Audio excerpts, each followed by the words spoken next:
വെനസ്വേലയിൽ America president മഡൂറോയെ പിടികൂടി. ലിബിയയിൽ $US ഉപേക്ഷിച്ചതിന് ഗദ്ദാഫിയെ വധിച്ചു.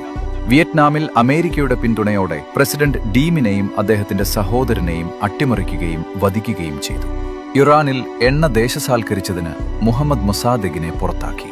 ഗ്വാട്ടിമാലയിൽ American ഫാമുകൾക്ക് നികുതി ചുമത്തിയതിന്റെ പേരിൽ പ്രസിഡന്റ് അർബൻസിനെ പുറത്താക്കി. കോങ്കോയിൽ യുറേനിയം ദേശസാൽക്കരിച്ചതിന് പ്രധാനമന്ത്രി ലുമുംബയെ ഇല്ലാതാക്കി. ക്യൂബയിൽ സോഷ്യലിസ്റ്റ് നയങ്ങളുടെ പേരിൽ ചെ ഗുവേരയെ പിടികൂടുകയും വധിക്കുകയും ചെയ്തു. അഫ്ഗാനിസ്ഥാനിൽ റഷ്യക്കാരോട് യുദ്ധം ചെയ്യാൻ അമേരിക്ക പ്രാദേശികരെ പരിശീലിപ്പിച്ചു. പിന്നീട് പ്രാദേശികർ തന്നെ ശത്രുക്കളായി മാറി. ചിലിയിൽ ചെമ്പു ദേശസാൽക്കരിച്ചതിന് പ്രസിഡന്റ് സാൽവഡോറിനെ അട്ടിമറിച്ചു. ഘാനയിൽ പാശ്ചാത്യ ബാങ്കുകളുമായുള്ള ബന്ധം വിച്ഛേദിച്ചതിന് പ്രസിഡന്റ് ക്വാമയെ നാടുകടത്തി. ഗ്രനേഡയിൽ റഷ്യയുമായി സഖ്യമുണ്ടാക്കിയതിന് ജനറൽ ഹഡ്സനെ പിടികൂടി ജീവപര്യന്തം ശിക്ഷിച്ചു. അമേരിക്ക ശരിക്കും ഒരു നായകനാണോ അതോ ഏറ്റവും ശക്തനായ വില്ലനോ?